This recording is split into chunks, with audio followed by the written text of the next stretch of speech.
சமீபமா ஒரு பாட்டு கேட்டேன். அந்த பாட்டை நீங்களும் கேளுங்க. பாட்டை கேட்டதுக்கு அப்புறம் நம்ம மீட் பண்ணலாம்.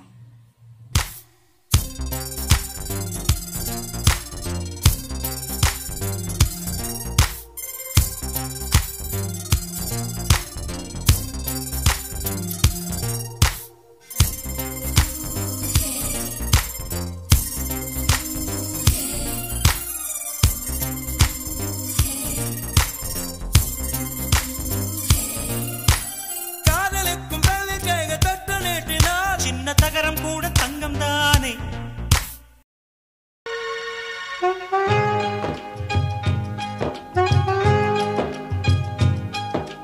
அகரம் இப்போ சிகரம் ஆச்சு, தகரம் இப்போ தங்கம் ஆச்சு, காட்டு மூங்கில் பாட்டு பாடும் புல்லாங்குழலாச்சு. ரெண்டு பாடல்களையும் கேட்டீங்களா? இந்த ரெண்டு பாடல்களுக்கு இருக்கக்கூடிய ஒற்றுமையை கவனிச்சீங்களா? ரெண்டு பாடல்கள்லையும் தகரம் அப்படின்ற ஒரு விஷயம் தங்கமா மாறுது அப்படின்ற மாதிரி சொல்லியிருக்காங்க. இது ஒருவேளை தகரத்தை தங்கமா மாத்த முடியுமா? அப்ப அதோட அடிப்படை என்ன? ஒருவேளை அப்படி நடந்துச்சுன்னா அதோட பேர் என்ன அப்படின்றதான் இந்த வீடியோ. சோ நேரடியா நம்ம காணொலிக்கு போயிடலாம். All matter made up of atoms and matter occurs in three states: solid, liquid and gas. எல்லா பொருள்களும் அணுக்களால் ஆனவை. அந்த அணுக்கள் மூணு வடிவத்துல இருக்கும். திட, திரவ, வாயு வடிவத்துல இருக்கும் அப்படின்ற மாதிரி சொல்றாங்க. நம்ம பாக்குற பொருள் எல்லாமே இப்படித்தானே இருக்கு. ஒரு கல் அப்படின்னா அது திடப்பொருள், தண்ணி அப்படின்றது திரவ பொருள், நாம சுவாசிக்கிற காற்று அப்படின்றது வாயு நிலையில இருக்கு இல்லையா? சோ எந்த ஒரு பொருளா இருந்தாலும் இந்த மூணு வடிவத்துல இந்த உலகத்துல இந்த பிரபஞ்சத்துல இருக்கிறத பார்த்தோம்னா அடக்கிடலாம். சோ அதன்படி பாக்குறோம்னா ஒவ்வொரு பொருளுக்கும் பாக்குறோம்னா ஒரு அணு அப்படின்றது ஒரு அடிப்படை துகளா இருக்கு. ஏன்னா நம்ம பாக்குற ஒரு சின்னதா ஒரு வாட்டர் இருக்குன்னா கூட அதோட மாலிகுலர் ஃபார்முலா என்ன சொல்லுவோம்னா H2O அப்படின்ற மாதிரி நம்ம சொல்லுவோம். சோ ஹைட்ரஜன் ஆக்சைடு அப்படின்ற மாதிரி ரெண்டு ஹைட்ரஜன் ஒரு ஆக்சிஜன் சேர்ந்ததுதான் இந்த தண்ணீர் மூலக்கூறு அப்படின்றது. இது நீர்ம நிலையில இருக்கு, தட் இஸ் திரவ நிலையில இருக்கு அப்படின்ற மாதிரி நம்ம எடுத்துக்கலாம். இந்த ஒரு நிலை, அதாவது ஒரு பொருளோட நிலை, அதோட தன்மை, அதோட அணுக்களோட தன்மை. அப்போ இந்த ஒரு அணு இருக்கு அப்படின்னா அந்த அணுவை வேறொரு அணுவா மாத்த முடியுமா அப்படின்றதுதான் விஷயம். ஃபார் எக்ஸாம்பிள், இப்போ இயற்கைப்படி பாக்குறோம் அப்படின்னா 1ல இருந்து 92 வரைக்குமான எலிமெண்ட்ஸ் இருக்கு. அதாவது பீரியாடிக் டேபிள்ல 1869 ரஷ்யன் சயின்டிஸ்ட் டிமிட்ரி மெண்டலிவ் அப்படின்னு சொல்லி ஒருத்தர் இருந்தாரு. சோ அந்த டிமிட்ரி மெண்டலிவ் தான் இந்த கிடைக்கக்கூடிய தனிமங்களை, இயற்கையா கிடைக்கக்கூடிய தனிமங்களை பாக்குறோம்னா வரிசைப்படுத்துறாரு, அட்டவணைப்படுத்துறாரு. சோ அந்த அட்டவணையை தான் நம்ம பீரியாடிக் டேபிள் அப்படின்ற மாதிரி நம்ம சொல்லுவோம். இந்த பீரியாடிக் டேபிள்ல இயற்கையா பாக்குறோம் அப்படின்னா 92 எலிமெண்ட் இருக்குது. செயற்கையா 93ல இருந்து 118 வரைக்கும் எலிமெண்ட்ஸ் இருக்கு. அதாவது இந்த தனிமங்கள் அப்படின்றது இருக்கு. எதனால அதை தனிமங்கள் அப்படின்ற மாதிரி நம்ம சொல்றோம்னா தனிச்சு எங்கிறதுனால அதோட பேர் தனிமங்கள் அப்படின்ற மாதிரி சொல்றோம். இப்போ அட்டாமிக் நம்பர் அப்படின்றத எதை டிட்டர்மைன் பண்ணுவோம் அப்படின்னம்னா ஒரு அணுவுல இருக்கக்கூடிய நேர்மின் துகள்களோட எண்ணிக்கை தான். அந்த நேர்மின் துகள் அப்படின்றது இயற்கையா நம்ம என்ன சொல்லுவோம்னா அது புரோட்டான் அப்படின்ற மாதிரி ஆங்கிலத்துல சொல்லுவோம். சோ எத்தனை புரோட்டான் இருக்குதோ அதுக்கு தகுந்த மாதிரிதான் அந்த அணுல எலக்ட்ரான்கள் இருக்கும். சோ அப்ப புரோட்டான்களோட எண்ணிக்கையும் எலக்ட்ரான்களோட எண்ணிக்கையும் சமமா இருக்கும். இதுதான் நம்ம ஒரு அணு அப்படின்ற மாதிரி சொல்றோம். இது மாதிரி இயற்கையா 92 வரைக்கும் இருக்கு. அப்ப அந்த 92 அப்படின்றதான் யுரேனியம். அப்போ யுரேனியத்தோட அணுக்குள்ள உள்ளுக்குள்ள பாக்குறோம் அப்படின்னா உள்ளுக்குள்ள 92 புரோட்டான்கள் இருக்கும். வெளியில அந்த யுரேனியத்துல இருக்கக்கூடிய அந்த உட்கரு நியூக்ளியஸ் சொல்லக்கூடிய அதை சுத்தி பாக்குறோம்னா 92 எலக்ட்ரான்கள் பாக்குறோம் அப்படின்னா சுத்திக்கிட்டு இருக்கும். இதான் நம்ம யுரேனியம் அணு அப்படின்ற மாதிரி சொல்றோம்.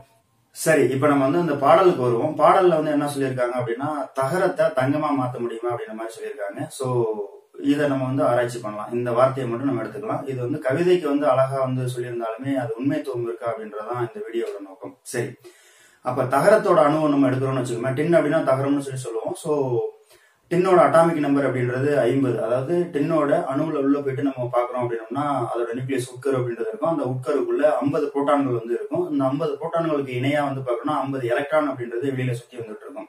இதுதான் டின்னோட அணுவோட அமைப்பு. இதே மாதிரிதான் நம்ம அடுத்தது தங்கத்தை நம்ம பாக்குறோம். சோ தங்கம் அப்படின்றது கோல்டு, அட்டாமிக் நம்பர் 79. அதாவது நம்ம போட்டிருக்க செயினோ அல்லது ஒரு மோதிரமோ இருக்குன்னு வச்சுக்கோங்க, கோல்டு இருக்குன்னு வச்சுக்கோங்க. இது அப்படியே கொஞ்சம் கொஞ்சமா அப்படியே உடைச்சு உள்ளுக்குள்ள போய் பாக்குறோம் அப்படின்னா கடைசியா என்ன இருக்கும் அப்படின்னா அந்த தங்கத்தோட அணு இருக்கும். அந்த தங்கத்தோட அணுக்குள்ள இருக்கக்கூடிய நியூக்ளியஸ் உட்கருக்குள்ள நம்ம போய் பாக்குறோம் அப்படின்னா 79 புரோட்டான்கள் அப்படின்றது இருக்கும். அதுக்கு தகுந்த மாதிரி வெளியில 79 எலக்ட்ரான்கள் அப்படின்றது சுத்தி இருக்கும். இதுதான் தங்கத்தோட அமைப்பு. நான் ஏற்கனவே சொன்னது டின்னோட அமைப்பு. சரி, இதை என்ன பண்றோம் அப்படின்னா பாட்டுப்படி பாத்தீங்கன்னா தங்கம் தகரம் பாத்தீங்கன்னா தங்கம் ஆகுது அப்படின்ற மாதிரி சொல்லியிருக்காங்க. இது நிஜத்துல இந்த மாதிரி பண்ண முடியுமா அப்படின்னா இந்த கலையோட பேர் தான் ஆல்கெமி அப்படின்ற மாதிரி சொல்லுவாங்க. ஆல்கெமி அப்படின்னா ஒரு எலிமெண்ட்டை வந்து இன்னொரு எலிமெண்டா மாத்துறது, அது மிக முக்கியமா தங்கமா மாத்துறதுக்கு பேர் தான் ஆல்கெமி அப்படின்ற மாதிரி சொல்லுவாங்க. இந்த ரசாயனம் அப்படின்ற ஒரு விஷயம், ரசாயனம்னா கெமிஸ்ட்ரி அப்படின்ற மாதிரி சொல்லுவாங்க. ஸோ இதுல வந்து நாகார்ஜுனான்னு சொல்லிட்டு 10ஆம் நூற்றாண்டுல இந்தியாவில் வந்து ஒரு சயின்டிஸ்ட் வந்து வாழ்ந்தாரு. அவர் வந்து பாக்குறோம்னா தங்கமாக்குற கலை, அதாவது ஒரு பொருளை வந்து எடுத்துக்கிறது, அந்த பொருளை வந்து பாத்தீங்கன்னா தங்கமா மாத்துற அந்த கலையை வந்துட்டு ரசாவாதத்தை வந்து பாத்தோம்னா பண்ணாரு. ஆனா அது வந்து ஃபுல்லா சக்சஸ் கிடையாது, ஒரு பார்ஷியல் சக்சஸ் தான். இப்ப அந்த ரசவாதம்னு சொல்லி இருக்கக்கூடிய அந்த ஆல்கெமி ப்ரொசீஜரை வந்து நம்ம ஃபாலோ பண்ணி தான் கோல்டு கோட்டிங் எல்லாம் பண்றோம். தங்க முலாம் பூசுதல் வந்து இருக்கு இல்லையா, ஒரு கவரிங் நகைகளுக்கு வந்து தங்க முலாம் பூசுறாங்க இல்லையா, அந்த முலாம் பூசுறது அப்படின்றது இந்தியாவில் வாழ்ந்த 10ஆம் நூற்றாண்டுல நாகார்ஜுனான்னு சொல்லிட்டு வாழ்ந்த ஒரு விஞ்ஞானியோட ஒரு கண்டுபிடிப்பு தான். ஸோ இதுதான் வந்து பாக்குறோம்னா தங்க முலாம் பூசுதல். சரி, ஒரு பக்கம் இருக்கட்டும். அப்போ ஒரு எலிமெண்ட் இன்னொரு எலிமெண்டா வந்து நம்மளால மாற்ற முடியுமா அப்படின்னா முடியும். அதோட பேர் தான் வந்து என்னன்னா டிரான்ஸ்மியூட்டேஷன். டிரான்ஸ் அப்படின்னா அக்ராஸ் அப்படின்ற மாதிரி அர்த்தம், அல்லது ஒரு இடத்துல இருந்து இன்னொரு இடத்துக்கு, அல்லது ஒரு நிலையிலிருந்து மற்றொரு நிலைக்கு அப்படின்ற மாதிரி அர்த்தம். மியூட்டேஷன் அப்படின்ற அந்த வார்த்தை வந்து மியூச்சூர் அப்படின்ற மாதிரி ஒரு லாட்டின் வார்த்தையில இருந்து வந்திருக்கும். ஸோ அதனோட மீனிங் வந்து என்னன்னா சேஞ்ச் ஆகுதுன்னு அர்த்தம். ஸோ அப்போ டிரான்ஸ்மியூட்டேஷன் அப்படின்னா என்ன மீனிங் அப்படின்னா ஒரு நிலையில இருந்து இன்னொரு நிலைக்கு சேஞ்ச் ஆகிறது தான். இது என்ன சொல்லுவாங்கன்னா ஒரு அணுவை இன்னொரு அணுவா நம்மளால மாற்ற முடியுமா அப்படின்னா முடியும். அந்த மாற்றக்கூடிய நிகழ்வை தான், ஒரு வகையான அணுவை வந்து இன்னொரு வகையா மாற்றக்கூடிய இந்த நிகழ்வை தான் நம்ம டிரான்ஸ்மியூட்டேஷன் அப்படின்ற மாதிரி நம்ம சொல்றோம். சரி, இந்த டிரான்ஸ்மியூட்டேஷன் அப்படின்னா இப்போ ஃபார் எக்ஸாம்பிள் இப்போ அட்டாமிக் நம்பர் 79 அப்படின்றது கோல்டுன்னு சொல்லி சொன்னேன். ஸோ இதே அட்டாமிக் நம்பர் 80 இருக்குன்னு வச்சுக்கோமே, அதான் வந்து பார்க்கணும் பாதரசம், தட் இஸ் மெர்க்குரி. அப்போ அதுல ஒரே ஒரு புரோட்டான் மட்டும் தான் சேஞ்ச் ஆகுது. அதாவது இப்போ ஒரு தங்கம் வந்து இருக்கு அப்படின்னா அதோட 79 இருக்கு இல்லையா. இப்ப நம்ம என்ன பண்றோம்னா ஆர்டிபிஷியலா வெளியில இருந்து ஒரு புரோட்டானை வந்து நம்ம உள்ளுக்குள்ள தங்கத்தோட உட்கருக்குள்ள நம்ம வைக்கிறோம்னு வச்சுக்கோமே, இது ஒரு விஷயம். ரெண்டாவது, அதுல வெளியில அதுக்கு தகுந்த மாதிரி எலக்ட்ரான், அதுக்கு தகுந்த மாதிரி நம்ம நியூட்ரான் வந்து செட் பண்றோம் அப்படின்னா அது வந்து பாதரசத்தோட அணுக்களா வந்து மாறிடுது. ஸோ இப்போ இதுதான் வந்து விஷயம். அப்போ தங்கம் அப்படின்றது ஒரு சாலிட் ஸ்டேட்ல இருக்கிறது, நம்ம பாதரசம் அல்லது மெர்க்குரி அப்படின்றது லிக்யூட் ஸ்டேட்ல இருக்கிறது. இதோட டோட்டலா ரெண்டுத்தோட ப்ராப்பர்ட்டி அப்படின்றது வேற ஆயிடுது இல்லையா. ஸோ அப்போ அட்டாமிக் நம்பர் வந்து மாறிச்சு அப்படின்னா அந்த எலிமெண்டே வந்து மாறுது இல்லையா, அந்த தனிமமே வந்து மாறுது இல்லையா. அப்போ ஒரு எலிமெண்ட் இன்னொரு எலிமெண்டா மாத்திர இந்த நிகழ்வை தான் வந்து டிரான்ஸ்மியூட்டேஷன் அப்படின்ற மாதிரி சொல்லுவாங்க. இல்ல ஐசோடோப்பா நம்ம மாத்திரம்னாலுமே இது வந்து சொல்லுவாங்க. ஃபார் எக்ஸாம்பிள் இந்த டிரான்ஸ்மியூட்டேஷன் அப்படின்றது எந்த வகையில வந்து நடக்கலாம் அப்படின்னா ஒன்னு வந்து இயற்கையா நடக்கலாம், இல்லாட்டி செயற்கையா நடக்கலாம் அப்படின்ற மாதிரி எடுத்துக்கலாம். ஃபார் எக்ஸாம்பிள் இப்போ ஒரு ஹீலியம் வந்து இருக்குன்னு வச்சுக்கோமே, அதோட அட்டாமிக் நம்பர் அப்படின்றது 2, ஹைட்ரஜன் அதோட அட்டாமிக் நம்பர் 1. இப்ப ஹைட்ரஜன் அப்படின்றதுக்குள்ள உட்கருக்குள்ள வந்து பாக்கணும்னா ஒரே ஒரு புரோட்டான் இருக்கும், வெளியில ஒரே ஒரு எலக்ட்ரான் அப்படின்றது சுத்தி வந்துட்டு இருக்கும். இப்ப நம்ம என்ன பண்றோம்னா இன்னொரு புரோட்டானை வந்து பார்த்தோம்னா ஹைட்ரஜன் அணுக்குள்ள கொண்டு போய் வைக்கிறோம். ஸோ அதுக்கு தகுந்த மாதிரி எலக்ட்ரானை கொண்டு போய் வைக்கிறோம். ஸோ உள்ளுக்குள்ள இந்த 2 புரோட்டானுங்களும் நேர்மின் சுமை இருக்கிறதுனால வந்து பார்க்கணும் ஒன்னோட பார்த்தீங்கன்னா மோதிக்கும். இந்த மோதலை தவிர்க்கிறதுக்காக உள்ளுக்குள்ள போயிட்டு நியூட்ரானை வந்து வச்சிடறோம். ஸோ அப்போ வந்து இந்த ஹீலியம் ஹைட்ரஜன் அப்படின்றது ஹீலியமா வந்து மாறிடும். ஸோ ரெண்டுத்தோட ப்ராப்பர்ட்டியும் வந்து வேற. ஓகேவா. ஸோ இப்போ இதுதான் வந்து பார்க்கணும் ஒரு எலிமெண்டா இன்னொரு எலிமெண்டா மாற்றக்கூடிய ஒரு நிகழ்வு. ஒருவேளை இந்த டிரான்ஸ்மியூட்டேஷனுக்கு இன்னொரு அர்த்தமும் இருக்கு. அது என்ன அப்படின்னா இந்த ஐசோடோப் அப்படின்றத வந்து உருவாக்க முடியும். ஐசோடோப் அப்படின்னா ஒரே அணு எண்ணையும் வேறுபட்ட நிறைய எண்ணையும் கொண்ட ஒரே தனிமத்தின் அணுக்கள் தான் வந்துட்டு இந்த ஐசோடோப்ஸ், அதாவது மாற்றுரு அப்படின்ற மாதிரி எல்லாம் சொல்லுவாங்க. இத இன்னும் கொஞ்சம் பாக்குறோம் அப்படின்னா இந்த டிரான்ஸ்மியூட்டேஷன் அப்படின்றது வந்து பாத்தோம்னா 2 வகையில நடக்கும். ஒன்னு வந்து பாத்தோம்னா இயற்கையா நடக்கிறது, இன்னொன்னு வந்து பாக்குறோம் அப்படின்னா செயற்கையா நடக்கிறது. இப்ப ஃபார் எக்ஸாம்பிள் யுரேனியம் 238 வச்சுக்கோமே. இப்ப யுரேனியத்தோட ஐசோடோப் வந்து 238 அப்படின்றது, அதாவது அந்த 238 அப்படின்றது மாஸ் நம்பர் வந்து குறிக்கும். மாஸ் நம்பர் அப்படின்னா ஒரு அணுவோட மாஸ் நம்பர்னு சொன்னோம்னா அந்த அணுவுல இருக்கக்கூடிய மொத்த புரோட்டான்கள் மற்றும் நியூட்ரான்களோட எண்ணிக்கையை தான் நம்ம வந்து மாஸ் நம்பர் அப்படின்ற மாதிரி நம்ம சொல்லுவோம்.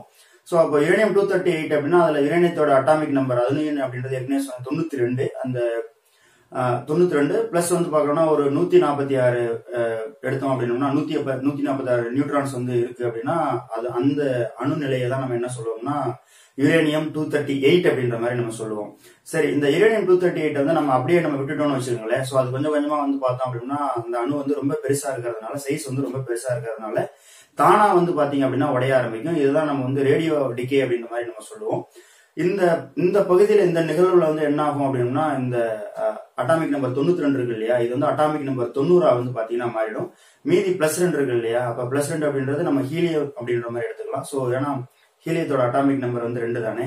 சோ அந்த யுரேனியம் 238 அப்படின்றது காலப்போக்கில் வந்து என்ன ஆகும் அப்படின்னோம்னா தோரியமா மாறிடும். தோரியத்தோட அட்டாமிக் நம்பர் அணு எண் அப்படின்றது 90. இன்னொரு பக்கம் வந்து பாக்குறோம்னா ஹீலியம் அப்படின்ற மாதிரி 2ஆ பிரிஞ்சிடும் இந்த யுரேனியம் 238 அப்படின்ற இந்த அணு. அப்போ இது வந்து இயற்கையா நடக்கக்கூடிய ஒரு நிகழ்வு, இயற்கையா நடக்கக்கூடிய ஒரு டிரான்ஸ்மியூட்டேஷன்.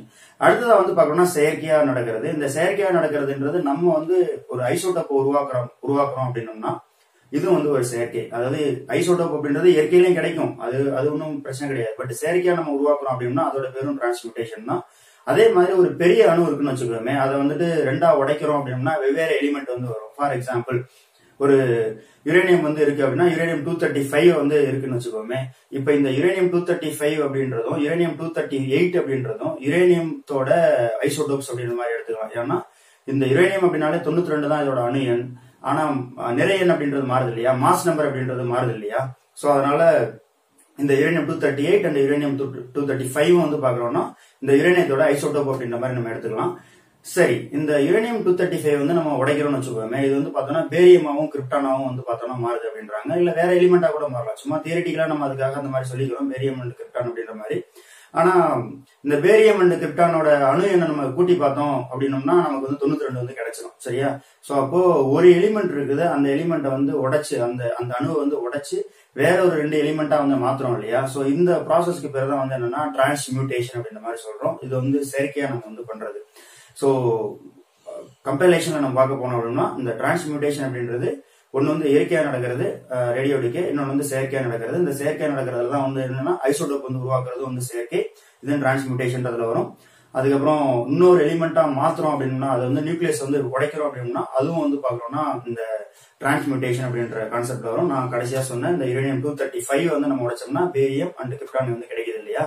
சோ இதான் இந்த டிரான்ஸ்மியூட்டேஷன் அப்படின்றதுக்கான மீனிங். சோ இது வந்து தெரிஞ்சோ தெரியாமலோ வந்து பாக்குறோம்னா கவிஞர்கள் வந்துட்டு தகரத்தை வந்து தங்கமா மாத்துறதுக்காக முயற்சி பண்ணியிருப்பாங்க. எனிகோ அது வந்து பாடல்கள்லயே வந்து அறிவியல் பொதிஞ்சிருக்கு அப்படின்றதுல நமக்கு ஒரு சந்தோஷம் தான். இதுல இருந்து நம்ம ஒரு விஷயத்த டிரான்ஸ்மியூட்டேஷன் அப்படின்ற ஒரு விஷயத்த நம்ம தெரிஞ்சுக்கிட்டோம் இல்லையா. தகரத்தை தங்கமா மாத்த முடியாதா என்ன? சாத்தியம் இல்லையா? 50ன்றது 79 மாறாதா என்ன? முயற்சியில் எல்லாம் சாத்தியம். இயற்கை அப்படித்தானே சொல்லுது.